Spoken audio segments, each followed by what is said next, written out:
सत श्री अकाल जी, मैं कुलवंत अज तुहाडे सामने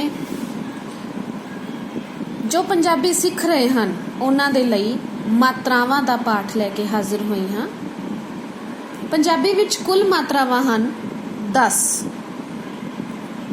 इन्हां नूं असीं लगा भी आख सकते हाँ। हुण मात्रा की है इस बारे तुहानूं दसना चाहुंदी हाँ कि किसी भी अखर नूं संपूर्ण तौर ते लिखण लई कुछ खास चिन्हां दी संकेतां दी निशानां दी वरतों कीती जांदी है, उसनूं असीं मात्रा कहंदे हाँ। सब तो पहली मात्रा मुक्ता। मुक्ता यानी कि मुक्त आजाद, जिसनूं असीं हिंदी विच अ दी मात्रा कह सकते हाँ। इस दे विच आंदे ने 2 अखरी, 3 अखरी ते 4 अखरी शब्द, जिवें कक्का लल्ला कल यानी कि क ल कल, कक्का लल्ला मम्मा कलम, क ल म कलम, कक्का सस्सा रारा तत्ता, कसरत क स र त कसरत, जिस दे विच अ दी आवाज आती है। अगली मात्रा है कन्ना। इत्थे मैं हिंदी विच पंजाबी विच दोवां भाषावां विच लिखिया है ताकि तुहानूं समझण दे विच आसानी होवे। कन्ना यानी कि आ दी मात्रा। पंजाबी विच एक खास ख्याल रखिया जाता है कि आ दी मात्रा यानी कि कन्ना दी मात्रा अखर तो हमेशा अद्धी ही लगाई जाती है।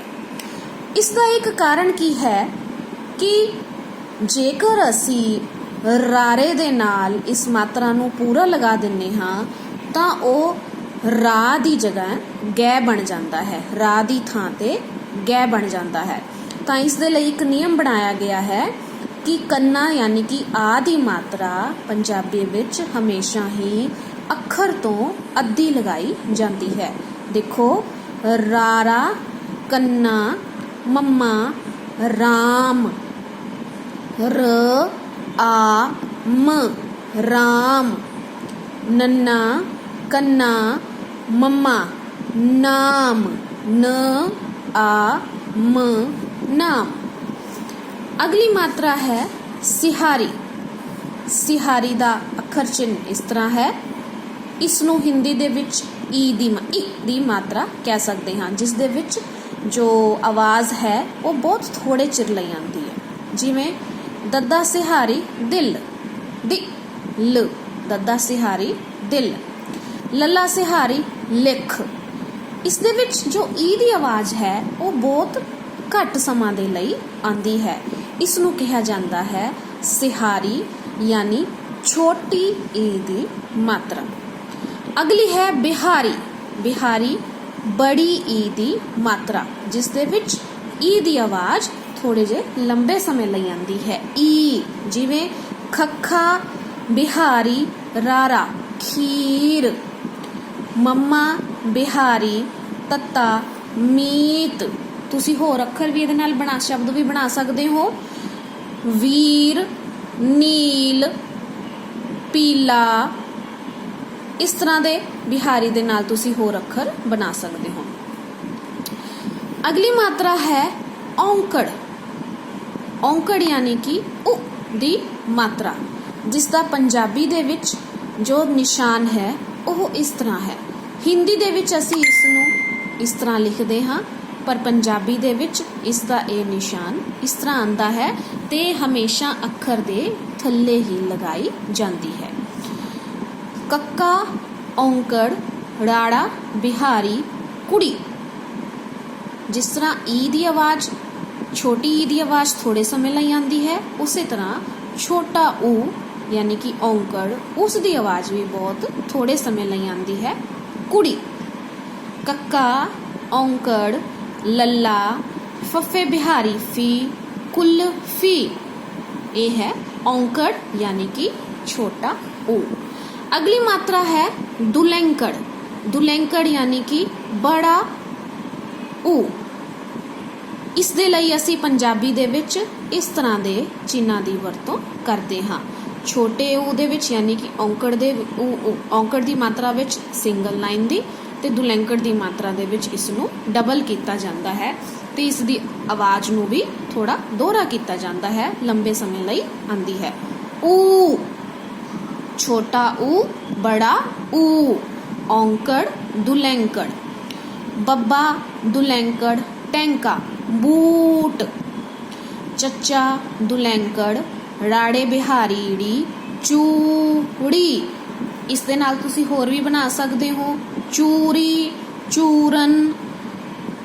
ਇਸ ਤਰ੍ਹਾਂ ਹੋਰ ਅੱਖਰ ਵੀ ਸ਼ਬਦ ਵੀ ਬਣ ਸਕਦੇ ਹਨ। ਅਗਲੀ ਮਾਤਰਾ ਹੈ ਲਾਂ ਦੀ ਮਾਤਰਾ, ਯਾਨੀ ਕਿ ਏ ਦੀ ਮਾਤਰਾ, ਜਿਸ ਦਾ ਨਿਸ਼ਾਨ ਹੈ ਏ, ਜੋ ਕਿ ਹਿੰਦੀ ਅਤੇ ਪੰਜਾਬੀ ਦੇ ਵਿੱਚ ਇੱਕੋ ਵਰਗੇ ਹੀ ਹੁੰਦੇ ਹਨ। ਰਾਰਾ, ਲਾਵਾਂ, ਲੱਲਾ, ਰੇਲ। ਪੱਪਾ, ਲੱਲਾ ਲਾਵਾਂ, ਟੈਂਕਾ, ਪਲੇਟ। ਅਗਲੀ ਮਾਤਰਾ ਹੈ ਦੁਲਾਵਾਂ। ਦੁਲਾਵਾਂ ਯਾਨੀ ਕਿ ਆਈ ਦੀ ਮਾਤਰਾ, ਜਿਸ ਦਾ ਨਿਸ਼ਾਨ ਇਸ ਨੂੰ ਦੋਹਰਾ ਕੀਤਾ ਜਾਂਦਾ ਹੈ, 2 ਵਾਰੀ ਲਿਖਿਆ ਜਾਂਦਾ ਹੈ। ਪੱਪਾ ਦੁਲਾਵਾਂ ਰਾਰਾ ਪੈਰ। ਐੜਾ ਦੁਲਾਵਾਂ ਨੰਨਾ ਕੱਕਾ ਐਨਕ। ਇਸ ਦੇ ਨਾਲ ਹੋਰ ਸ਼ਬਦ ਕਿਹੜੇ ਬਣਦੇ ਨੇ? ਮੈਦਾਨ, ਪੈਦਲ, ਕੈਮਰਾ ਆਦਿ। ਤੁਸੀਂ ਆਪਣੀ ਮਰਜ਼ੀ ਨਾਲ ਹੋਰ ਵੀ ਲਿਖ ਸਕਦੇ ਹੋ। ਅਗਲਾ ਹੈ ਹੋੜਾ। ਹੋੜਾ ਯਾਨੀ ਓ ਦੀ ਮਾਤਰਾ। ਹੁਣ ਇਸ ਦਾ ਜੋ ਨਿਸ਼ਾਨ ਹੈ, ਜੋ ਚਿੰਨ੍ਹ ਹੈ, ਉਹ ਹਿੰਦੀ ਨਾਲੋਂ ਬਹੁਤ ਹੀ ਵੱਖਰਾ ਹੈ। ਹਿੰਦੀ ਦੇ ਵਿੱਚ ਅਸੀਂ ਓ ਦੀ ਮਾਤਰਾ ਨੂੰ ਇਸ ਤਰ੍ਹਾਂ ਲਗਾਉਂਦੇ ਹਾਂ, ਪਰ ਪੰਜਾਬੀ ਦੇ ਵਿੱਚ ਇਸ ਨੂੰ ਇਸ ਤਰ੍ਹਾਂ ਲਗਾਇਆ ਜਾਂਦਾ ਹੈ, ਇਸ ਦੇ ਨੀਚੇ ਡੰਡਾ ਨਹੀਂ ਆਉਂਦਾ। ਓ ਦੀ ਮਾਤਰਾ ਤੱਤਾ, ਹੋੜਾ, ਤੱਤਾ, ਕੰਨਾ, ਤੋਤਾ। ਮੰਮਾ, ਹੋੜਾ, ਮੋ, ਰਾਰਾ, ਮੋਰ। ਅਗਲੀ ਮਾਤਰਾ ਹੈ ਘਨੋੜਾ। ਘਨੋੜਾ ਯਾਨੀ ਕਿ ਆਓ ਦੀ ਮਾਤਰਾ। ਇਸ ਦਾ ਵੀ ਉਹੀ ਹੈ। ਇਸ ਨੂੰ ਹਿੰਦੀ ਦੇ ਵਿੱਚ ਅਸੀਂ ਇਸ ਤਰ੍ਹਾਂ ਲਿਖਦੇ ਹਾਂ, ਪਰ ਪੰਜਾਬੀ ਦੇ ਵਿੱਚ ਇਸ ਦੇ ਨਾਲ, ਹੋੜੇ ਦੇ ਨਾਲ ਇੱਕ ਥੱਲੇ ਛੋਟਾ ਜਿਹਾ ਡੰਡਾ ਲਗਾ ਦਿੱਤਾ ਜਾਂਦਾ ਹੈ, ਤੇ ਇਹ ਬਣ ਜਾਂਦੀ ਹੈ ਘਨੋੜਾ ਦੀ ਮਾਤਰਾ, ਯਾਨੀ ਕਿ ਆਓ ਦੀ ਮਾਤਰਾ। ਐੜੇ ਘਨੋੜਾ ਰਾਰਾ ਤੱਤਾ ਔਰਤ। ਪੱਪਾ ਘਨੋੜਾ ਰਾੜਾ ਬਿਹਾਰੀ ਪੌੜੀ। ਤੇ ਇਹ ਸਨ ਸਾਡੀਆਂ ਮਾਤਰਾਵਾਂ ਜੋ ਕਿ ਗਿਣਤੀ ਦੇ ਵਿੱਚ 10 ਹਨ। ਜੇਕਰ ਪੁੱਛਿਆ ਜਾਵੇ ਕਿ ਪੰਜਾਬੀ ਦੇ ਵਿੱਚ ਲਗਾ ਮਾਤਰਾਵਾਂ ਦੀ ਗਿਣਤੀ ਕਿੰਨੀ ਹੈ, ਤਾਂ ਉਸ ਦਾ ਜਵਾਬ ਹੈ 10। ਕਿਹੜੀਆਂ ਕਿਹੜੀਆਂ ਨੇ? ਮੁਕਤਾ, ਕੰਨਾ, ਸਿਹਾਰੀ, ਬਿਹਾਰੀ, ਔਂਕੜ, ਦੁਲੈਂਕੜ, ਲਾਂ, ਦੁਲਾਵਾਂ, ਹੋੜਾ, ਘਨੋੜਾ। ਇਹ ਸਨ ਸਾਡੀਆਂ ਮਾਤਰਾਵਾਂ। ਅੱਗੇ ਅਸੀਂ ਚੱਲਦੇ ਹਾਂ। ਅੱਗੇ ਆਉਂਦੇ ਨੇ ਲਗਾ ਅੱਖਰ, ਯਾਨੀ ਕਿ ਲਗਾ ਦੇ ਨਾਲ, ਮਾਤਰਾਵਾਂ ਦੇ ਨਾਲ ਲੱਗਣ ਵਾਲੇ ਅੱਖਰ। ਇਹ ਨੇ ਲਗਾ ਅੱਖਰ। ਇਸ ਦੀ ਪਰਿਭਾਸ਼ਾ ਕੀ ਹੋਏਗੀ ਕਿ ਜਦੋਂ ਕਿਸੇ ਸ਼ਬਦ ਨੂੰ ਲਿਖਣ ਦੇ ਵਿੱਚ ਥੋੜਾ ਜਿਹਾ ਜ਼ਿਆਦਾ ਸਮਾਂ ਲੱਗਦਾ ਹੋਵੇ, ਉਸ ਨੂੰ ਬੋਲਣ ਦੇ ਵਿੱਚ ਕੁਝ ਹੋਰ ਸਹਾਇਕ ਆਵਾਜ਼ਾਂ ਆਉਂਦੀਆਂ ਹਨ, ਤਾਂ ਉਹਨਾਂ ਆਵਾਜ਼ਾਂ ਨੂੰ ਅਸੀਂ ਇਹਨਾਂ ਲਗਾ ਅੱਖਰਾਂ ਦੇ ਨਾਲ ਪੂਰੀ ਕਰ ਸਕਦੇ ਹਾਂ। ਤਾਂ ਲਗਾ ਅੱਖਰ ਕਿਹੜੇ ਕਿਹੜੇ ਨੇ? ਇਹ ਨੇ ਗਿਣਤੀ ਦੇ ਵਿੱਚ 3। ਮਾਤਰਾਵਾਂ ਸੀ 10, ਯਾਨੀ ਕਿ ਲਗਾ ਸੀ 10, ਲਗਾ ਅੱਖਰ ਨੇ 3। ਪਹਿਲੀ ਹੈ ਬਿੰਦੀ, ਦੂਜੀ ਹੈ ਟਿੱਪੀ, ਤੀਜੀ ਹੈ ਅਦਕ। ਹੁਣ ਤੁਹਾਨੂੰ ਇਹਨਾਂ ਬਾਰੇ ਜਿੰਨੀ ਕੁ ਮੈਨੂੰ ਜਾਣਕਾਰੀ ਹੈ ਉਸ ਬਾਰੇ ਤੁਹਾਨੂੰ ਦੱਸਣਾ ਚਾਹੂੰਗੀ। ਇਹਨਾਂ ਨੂੰ ਕਿਹਾ ਜਾਂਦਾ ਹੈ ਅਨੁਨਾਸਿਕ, ਯਾਨੀ ਕਿ ਜੋ ਨੱਕ ਦੇ ਵਿੱਚ ਬੋਲੇ ਜਾਂਦੇ ਹਨ। ਬਿੰਦੀ ਅਤੇ ਟਿੱਪੀ ਇਹ ਦੋਵੇਂ ਨੇ ਅਨੁਨਾਸਿਕ, ਜਿਨ੍ਹਾਂ ਦੀ ਆਵਾਜ਼ ਨੱਕ ਦੇ ਵਿੱਚ ਆਉਂਦੀ ਹੈ। ਬਿੰਦੀ ਜੋ ਕਿ ਹਮੇਸ਼ਾ ਕੰਨਾਂ ਦੇ ਨਾਲ ਹਮੇਸ਼ਾ ਬਿੰਦੀ ਦੀ ਹੀ ਮਾਤਰਾ, ਬਿੰਦੀ ਦੀ ਹੀ ਜੋ ਬਿੰਦੀ ਲਗਾ ਅੱਖਰ ਹੈ ਉਹੀ ਆਏਗਾ। ਤੇ ਟਿੱਪੀ ਜੋ ਹੈ ਉਹ ਮੁਕਤਾ ਦੇ ਨਾਲ ਆਏਗਾ। ਮੁਕਤਾ ਦੇ ਨਾਲ ਕਦੇ ਵੀ ਟਿੱਪੀ ਦੀ ਵਰਤੋਂ ਨਹੀਂ ਹੁੰਦੀ। ਕਿਉਂ ਨਹੀਂ ਹੁੰਦੀ? ਇਹ ਦੇਖੋ, ਜੇਕਰ ਅਸੀਂ ਕਾਂ ਲਿਖਣਾ ਹੈ, ਇਸ ਦੇ ਨਾਲ ਜੇ ਬਿੰਦੀ ਦੀ ਥਾਂ ਅਸੀਂ ਟਿੱਪੀ ਲਗਾ ਦਿੰਦੇ ਹਾਂ ਤਾਂ ਇਹ ਕੀ ਹੋਏਗਾ? ਇਹ ਕੀ ਬਣ ਜਾਏਗਾ? ਕਾਂ ਦੇ ਵਿੱਚ ਇਹ ਨਹੀਂ ਰਹੇਗਾ। ਤਾਂ ਮੁਕਤਾਂ ਦੇ ਨਾਲ ਟਿੱਪੀ ਅਤੇ ਕੰਨਾਂ ਦੇ ਨਾਲ ਹਮੇਸ਼ਾ ਬਿੰਦੀ ਹੀ ਆਏਗੀ। ਬਿੰਦੀ ਹੈ ਕੱਕਾ, ਕੰਨਾ, ਉੱਪਰ ਬਿੰਦੀ, ਕਾਂ। ਜੇਕਰ ਤੁਸੀਂ ਆਪਣੇ ਨੱਕ ਨੂੰ ਬੰਦ ਕਰਕੇ ਦੇਖੋਗੇ ਤਾਂ ਕੀ ਹੋਏਗਾ? ਕਾਂ। ਮੰਮਾ, ਕੰਨਾ, ਬਿੰਦੀ, ਮਾਂ। ਗੱਗਾ, ਕੰਨਾ, ਬਿੰਦੀ, ਗਾਂ। ਬੱਬਾ, ਕੰਨਾ, ਬਿੰਦੀ, ਦੱਦਾ, ਰਾਰਾ, ਬਾਂਦਰ। ਟਿੱਪੀ ਦੇਖੋ, ਟਿੱਪੀ ਜ਼ਿਆਦਾਤਰ ਉਹਨਾਂ ਸ਼ਬਦਾਂ ਲਈ ਵਰਤੀ ਜਾਂਦੀ ਹੈ ਜਿੱਥੇ ਅਸੀਂ ਮਹਿਸੂਸ ਕਰਦੇ ਹਾਂ ਅੱਧੇ ਨੈ ਦੀ ਆਵਾਜ਼ ਜਾਂ ਅੱਧੇ ਮੈਂ ਦੀ ਆਵਾਜ਼। ਉਸ ਥਾਂ ਤੇ ਅਸੀਂ ਟਿੱਪੀ ਦਾ ਇਸਤੇਮਾਲ ਕਰਦੇ ਹਾਂ। ਸੱਸਾ, ਟਿੱਪੀ, ਤੱਤਾ, ਸੰਤ। ਹੁਣ ਦੇਖੋ, ਜੇਕਰ ਅਸੀਂ ਇਸ ਨੂੰ ਹਿੰਦੀ ਦੇ ਵਿੱਚ ਲਿਖਾਂਗੇ ਤਾਂ ਅਸੀਂ ਇਸ ਨੂੰ ਇਸ ਤਰ੍ਹਾਂ ਲਿਖ ਸਕਦੇ ਨੇ, ਸੰਤ।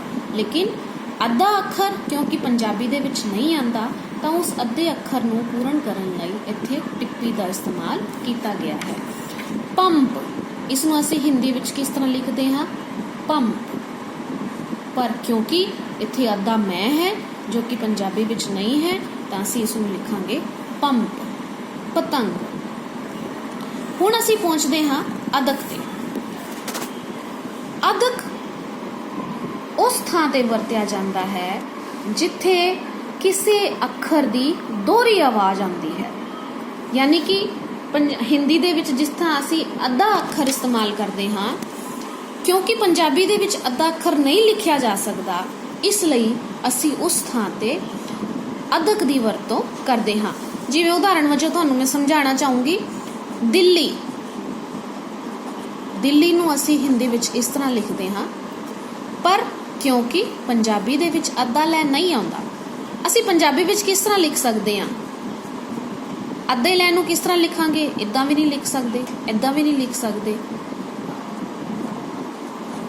ਹੁਣ ਇਸ ਨੂੰ ਅਸੀਂ ਗਲਤ ਕਹਾਂਗੇ, ਤਾਂ ਇਸ ਅੱਧੇ ਲੈ ਦੀ ਆਪੂਰਤੀ ਕਰਨ ਲਈ ਅਸੀਂ ਅਦਕ ਦੀ ਵਰਤੋਂ ਕਰਦੇ ਹਾਂ।